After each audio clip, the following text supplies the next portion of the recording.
বন্ধুরা, আজকে তোমাদেরকে আমি পুঁই শাক রান্না দেখাবো। দেখো, আমি পুঁই পাতাগুলো ভালো করে এপিট ওপিট দেখে জলের মধ্যে ভিজিয়ে রেখেছি। আর সবজি কি কি নিয়েছি দেখো, পুঁই শাকের মধ্যে দেব। নিয়েছি মূলো, তারপরে পেঁপে, তারপরে শিম, মিষ্টি কুমড়ো, আলু, টমেটো, আর রয়েছে কাঁচা লঙ্কা, বেগুন।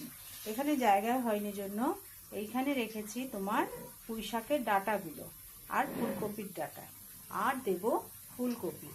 তাহলে তো আরও দেওয়া যায়, বিনস, গাজর, যত সবজি দেবে তত ভালো হবে।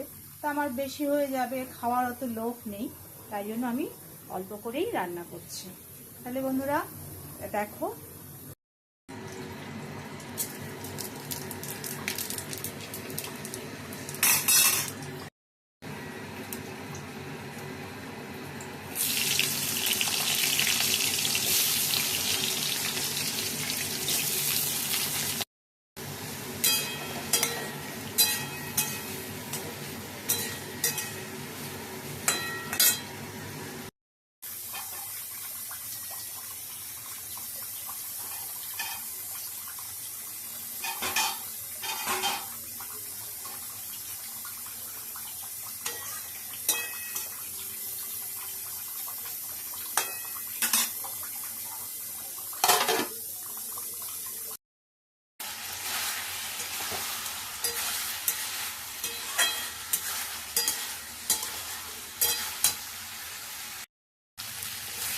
দেখো পুঁই শাক থেকে যে পাতা থেকে জল বেরিয়েছিল সবটা টেনে গেছে।